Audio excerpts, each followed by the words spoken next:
Hi, everyone. This is the first episode of the KOTH Cast. I'm Alex, and I'm here with Marina. Hi, I'm Marina. Hello.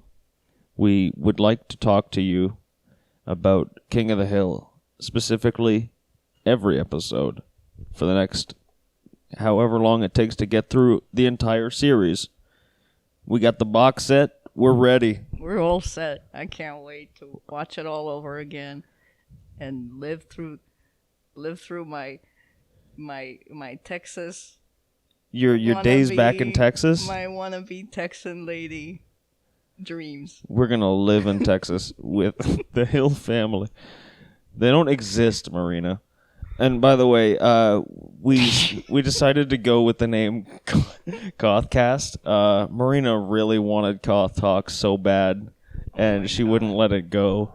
And I was like, fine, we'll vote. And everyone voted for my idea, KOTH Cast. So what do you have to say about that, Marina?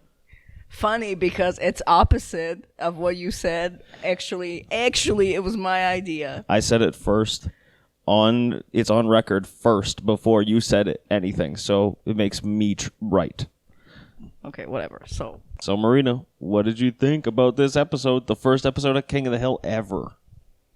I liked it a lot. Like, at first, I was thinking, you know what? It's not the best episode of King of the Hill. Like, there's definitely better better enemies for Hank than Twig Boy. He's a little he's okay. He's not the best, but he's okay. But it's a good pilot. Definitely not all the characters are there. Bill is not Bill yet. He's just another guy in the Tide 4. He hasn't became himself yet. Which is okay, you can't establish everything, but a lot is being established actually. The whole joke about how Dale is a conspiracy nut and his wife is cheating on him right in front of him. Yeah. And it's so it's the joke is that his son is not his son. Right. And the reveal is so funny where he walks in and he's a little Jahan Redcorn. Wait. He's not his son? I hate to tell you this, but it's a real Peggy Hill moment. Peggy's not Peggy either. She's just this plain lady. Am I yelling? Well, you're popping your peas like a son of a bitch right now. Popping my peas. Sorry, this is my first podcast ever, and there's a lot of P words. Peggy Hill. Peggy Hill is my favorite meme of all times. Well, you're gonna have to wait until we get to that episode. Oh, I know. I can't wait. There's so many good episodes. I'm so excited. All right, put on the brakes there, Eager Beaver. I'm eager. I'm just thinking, since you said not everyone's developed, the only people that are really developed are Dale and Hank. Not even. I feel like it's not the real Hank quite yet. Yeah, I mean, there's some parts Hank being awkward about telling Bobby he loves him, and getting frustrated with just young people. Yeah. I mean, they definitely made him more angry in this episode. That's for sure. Yeah. He's not even angry throughout the series. He's kind of just reasonable. Yeah, reasonable and cringing at everything. And he says asinine a lot. That's asinine. Yeah, Peggy's one of my favorite characters ever. Yeah, same. She doesn't deserve all the hate she gets online. Guys, now, I need to... sorry, Marina. I need to put my foot down. Okay, my filthy foot down. This is not a Peggy Hill hate podcast. If you hate Peggy Hill... You can kick rocks, bud. You can just get out. Get out of here. We love Peggy here. We stand Peggy Hill. Peggy and meatballs every Wednesday. That's right. We do. It has the perfect amount of Parmesan of cheese on it. Anyway. So should we go through the different parts of the episode, bit by bit? Okay. Let's do that. So yeah, it starts with the four guys. They're talking over the car. There's a problem with Hank's truck. And the whole Fiat joke happens. Yeah. You know what Ford stands for, don't you? It stands for fix it again, Tony. It's a good part. It's such a good line where Hank says, "You know what this truck needs? Leadership." Oh, yo, in the deleted scenes, we watched the deleted scenes. The joke where Hank is like, you know what Detroit needs? Leadership. Instead of that, it really took us off guard, remember? Yeah. Because we were like, wait, is Hank Hill transphobic? Well, you didn't tell the joke. Oh, shit, sorry. So, like, he's like, oh, you know what I blame? Gender confusion. And we were like, what? Like, It's so topical. It's weird. Like, the show originally aired in, like, 97. That's, 97. that's like a whole Zoomer lifespan. Like, Yeah. That's where Zoomers started. Like, millennial ended in 96, right? I don't know. I'm pretty sure, like, the last millennials were born in 96. Yeah, but it's crazy because, like, Dale is this right-wing, like, not job, like, conspiracy theorist, and like, it's weird because it echoes so well, like, for today's climate. Well, I guess it just shows that, like, you get the same people every generation. It's just they have different things that they're into at that time. Yeah. It looks like it's like more seeds, but like back then, and now it's like fully in bloom. It's just like this whole. Well, let's not get into it. Anyway, I just want to like finish the part about the, like, yeah, I thought it was so weird that in well, it is a deleted scene, so they took it out for good reason, right? But I think it made Hank seem hateful, you know, and like ignorant.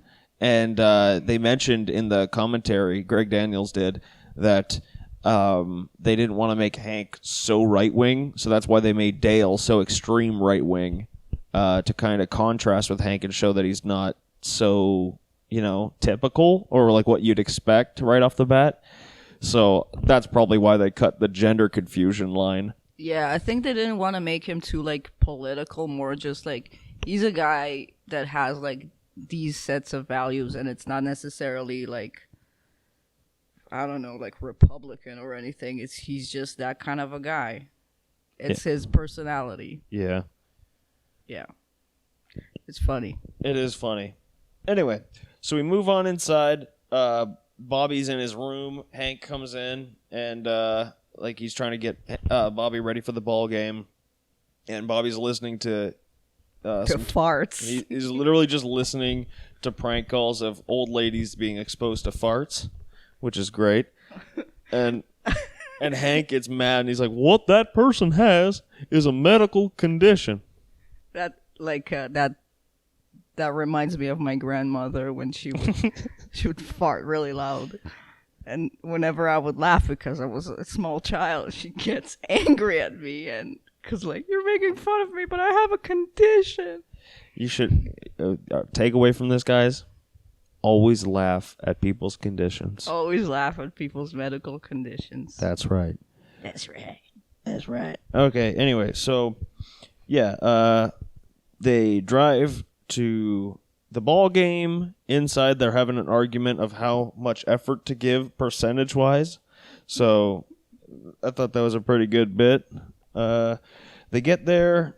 They get to the park. They start throwing ball around. This is where Bobby gets hit in the face with a baseball and kind of like sows the seeds for the whole CPS angle of, you know, bringing the Twig Boy in to try and put Bobby with a foster home. And, yeah, what do you have to say about that, Marina? What did you like? It's a good scene. I like when Bobby gets hit in the face with the baseball. It's really slapstick. Yeah, it is, and it's like it's good. I don't know. It's a good looking action. He like really falls.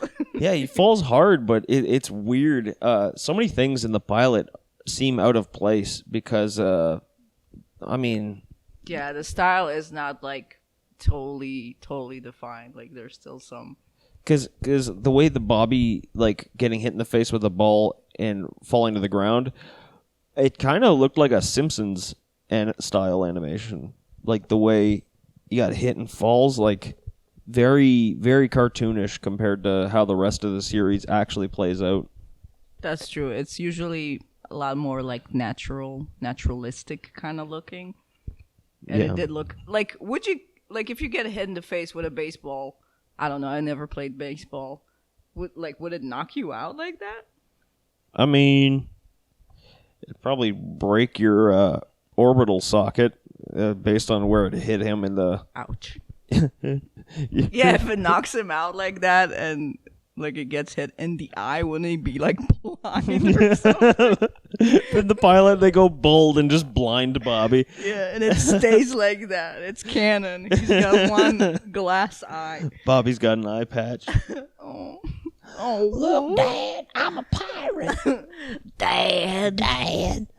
Another good moment is like jumping ahead a little bit is like, but it's another bedroom Bobby moment. Yeah. Where he like sits down and Peggy walks in and he does the sound effects, and when she sits down, he goes boy Creak. Clip, clop, clip, clop.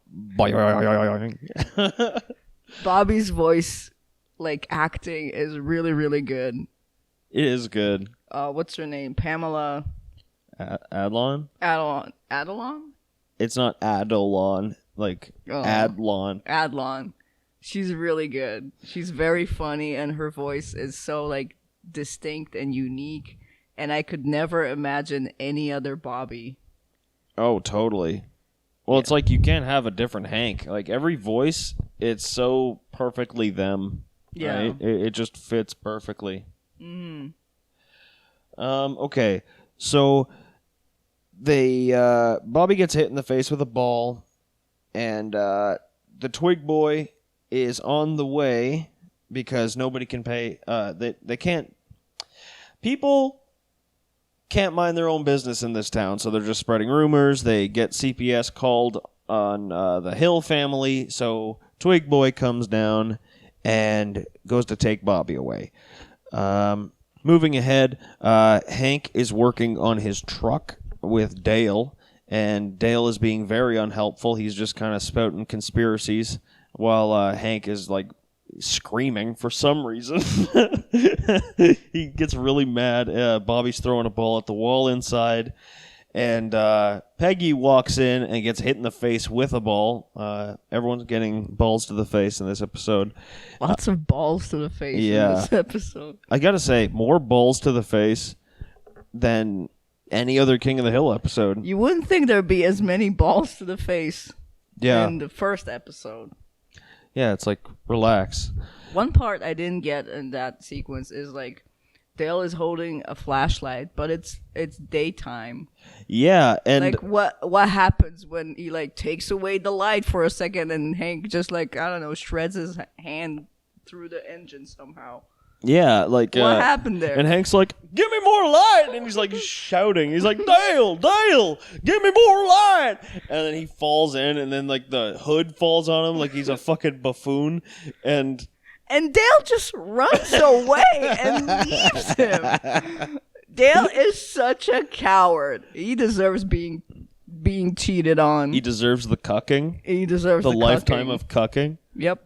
He Yo, earned it. There was this fun... He earned it. I heard this one theory about Dale getting cucked that he knew about it the whole time, and he thought the greatest revenge of all would be to raise Joseph as his son and make it so Joseph doesn't know his real father and that he comes to love Dale anyway.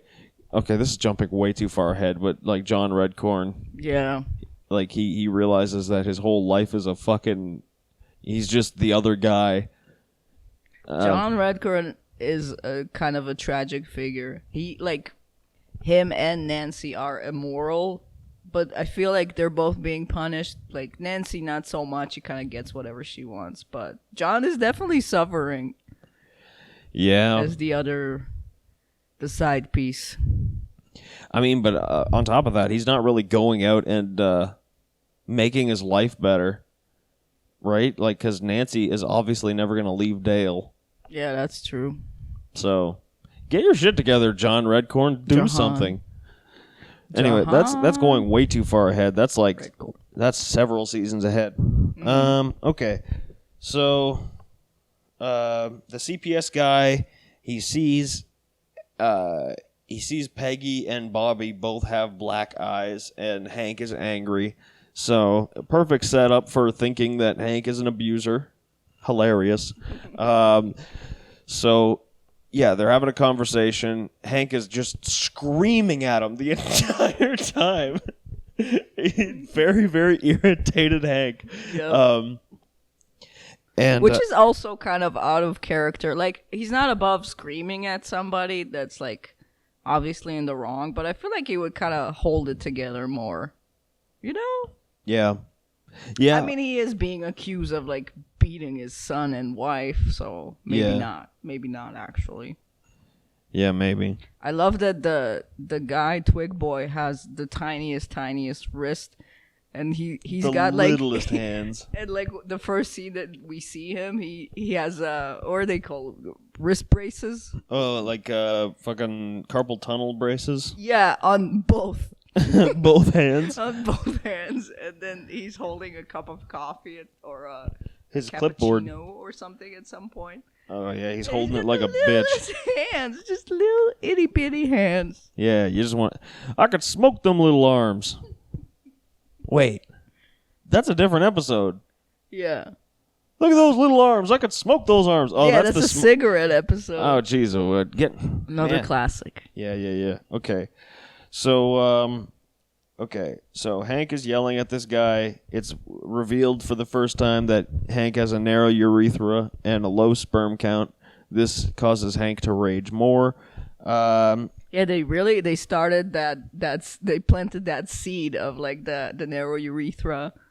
Yeah. Like early. Yeah, I mean it's a pilot. It's exposition heavy. Yeah. You know, like the whole part with Dale seeing Nancy out. Like Nancy's like, "Bye, Shook. I got a migraine treatment with John Redcorn," and Dale's like, "Nancy, you've been seeing that John Redcorn for years, and you can never." You know, and never get healed. And healing takes time, Shook. Anyway, gonna go get fucked. Like rock and roll music plays. Yeah. Rock and roll music plays.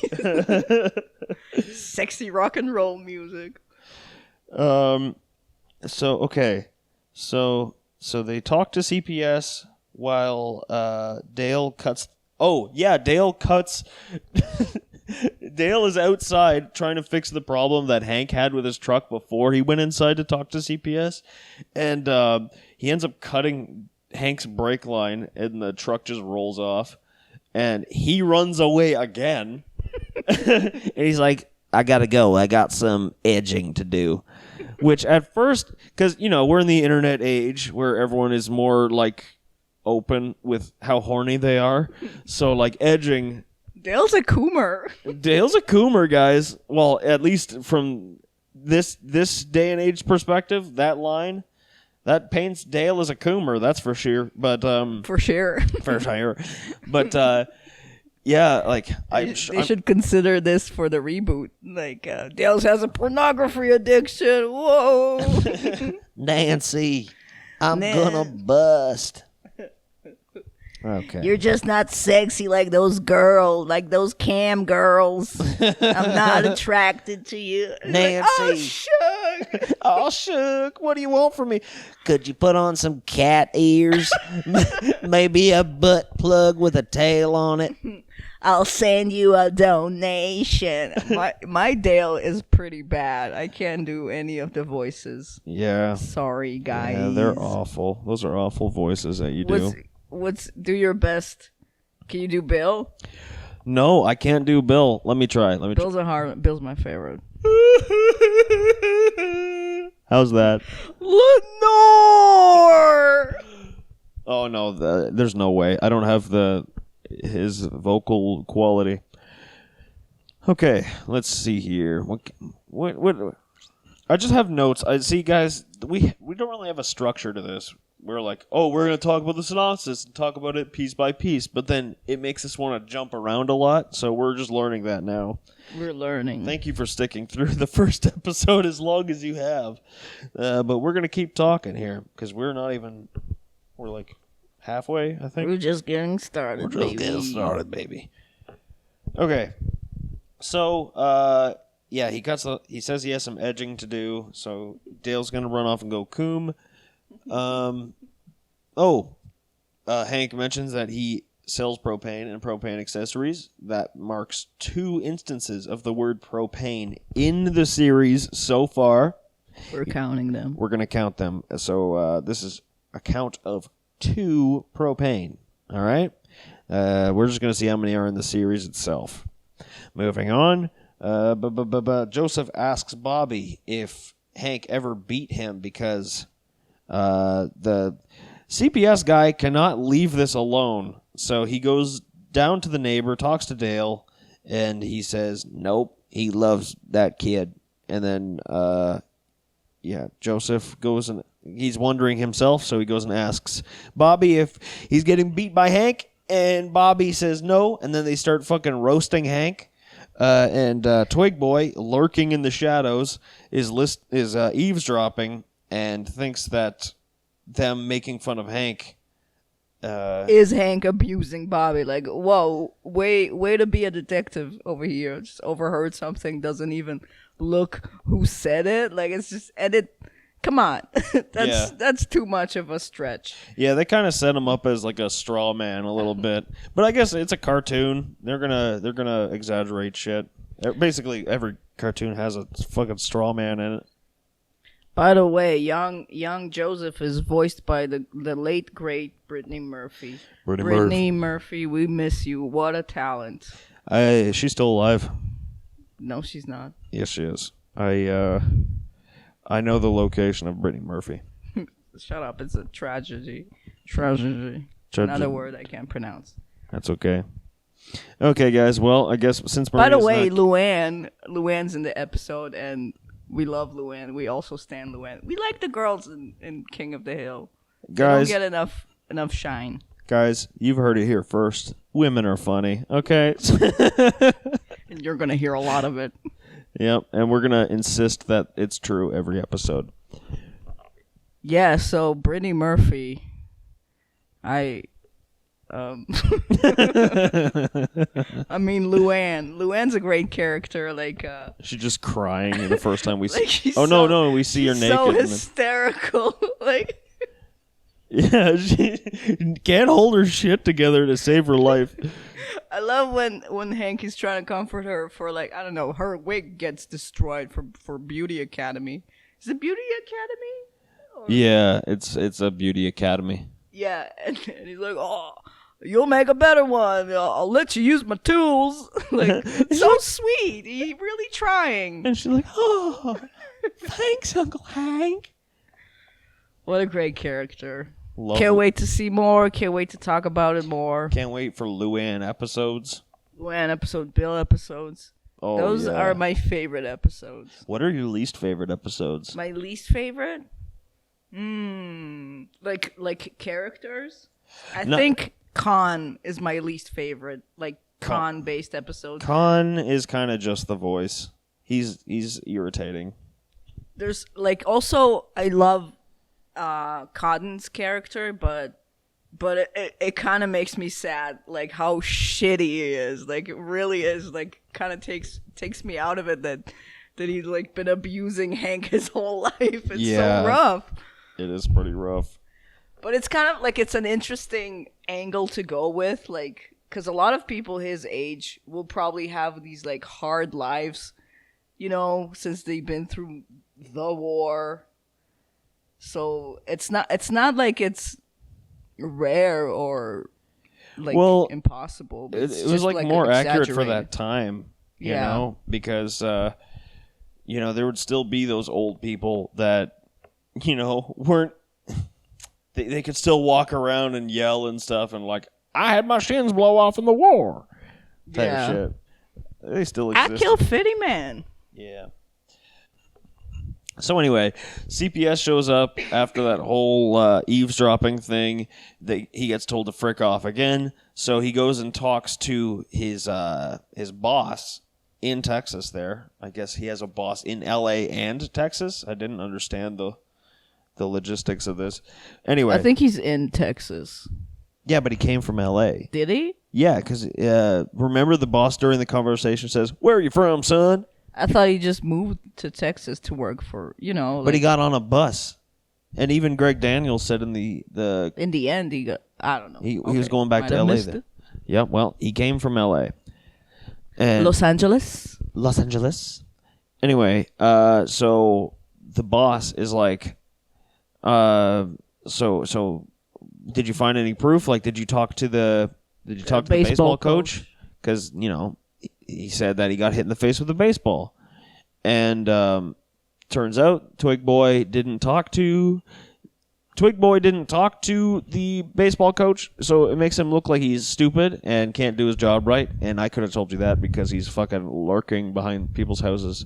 He also insults his boss, basically calling them like you can clearly see that he's like a Southern boy, a Southern man, and he like just calls them rednecks and idiots. Yeah, dumb rednecks. And he's like, dumb rednecks, like, that's pretty funny. Yep. Yeah. So they straw manned the shit out of that guy. It really made you want to break his body, huh? Like, I feel like everybody was dunking on the South at that time. That's true, and that's something that never really stopped. Is like dunking on the South. Like, look at those dumb idiots that live below this certain line in the country. Yeah, banjo music and bullshit. Like, it's like they're not people. They're just dummies. Yeah. Dummies. Anyway, so Twig Boy is a piece of shit.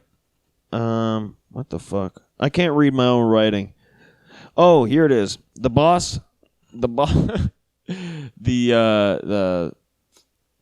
cuts back from when the boss is talking to Twig Boy. It cuts back to the home, and Bobby is fucking drilling a street sign. I don't know where he got he like illegally removed a street sign and started drilling it. And Hank starts yelling at him, and then Bobby's like, "Hey, you can't yell at me. The guy said loud is not allowed." And then Hank, like, fucking gets trumped by that for some reason. Like, he's taking that to heart. I don't know why. Yes, this is where the logic falls off for me. For this. Well, he doesn't want to lose Bobby. That's the thing. Okay, he doesn't want to lose Bobby. Okay. He doesn't know that the investigation is off. But I don't get it, because he just told the CPS guy to frick off, right? So why does he care all of a sudden? Right? Yeah, you got a point. And so it's like you're either scared of it or you don't. Like, you can't be like rude to the guy that's gonna take away your child and also not want him to take away your child. Yeah, and then follow the rules when he's gone. Like, yeah, and he speaks this like PC language. All of a sudden, he knows it. He just knows it. Yeah, yeah. Like, where did he learn to take all this shit to heart? Okay, here's the big thing that I thought was fucked up about this episode. Okay, it's around Bobby, because Bobby is seen snickering as he leaves. As he comes from outside to inside, and he answers the phone, right? He's laughing to himself. So he did that to fuck with Hank. Okay? And the whole sequence, the montage of fucking with Hank, it's just that. Like, Bobby does some stupid shit that's like destruction of property, and like just literally just spraying him with a hose while he stands there not moving. And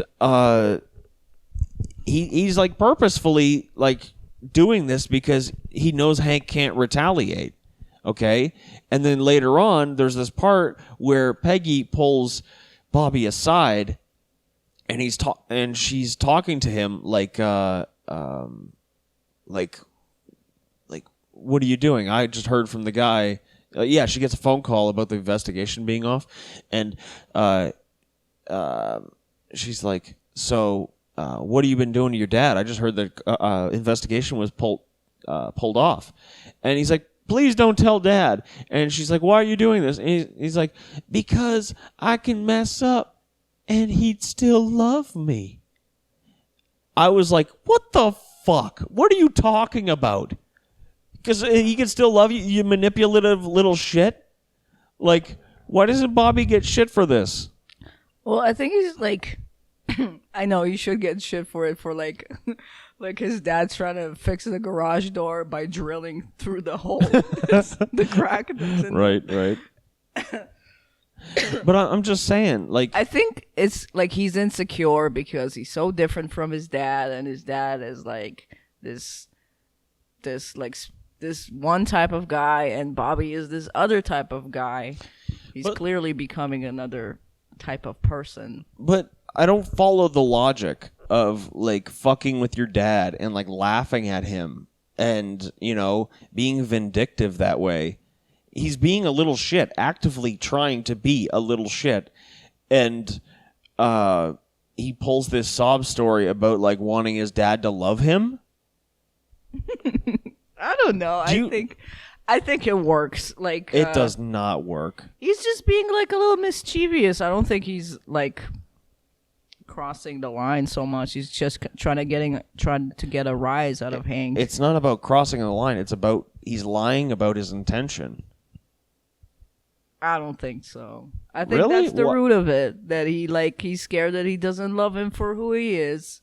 It's really, I think that's the whole, like, the core of the whole show is that Bobby and Hank are so different, but they still love each other so much. The core of their relationship, yeah. Yeah. I don't know. I'm a little unconvinced. I think it aligns with who Bobby is. He's being like a little prankster kind of. But he's not really like that in the rest of the show. I mean, that's true. Like he starts being a comedian like when, like in the middle seasons. Like he's supposed to be muted Bobby in the beginning, and then he turns into exuberant Bobby. Yeah, into like, prop comedy. There's definitely two Bobbies. Oh, you know what's my least favorite episode? Where he goes to clown school. Oh, you remember that one? I don't really remember that one. I don't like that episode. It's so lame. We'll review it when we get to it. Okay, so the whole thing, Peggy falls for the bullshit. Now Peggy's talking to Hank in their bedroom, and Hank finds out that the investigation was called off, and he says he's going to kill Bobby. And then they have a memory of Cotton. We see Cotton for the first time saying a Japan man blew off his legs in the war. Okay.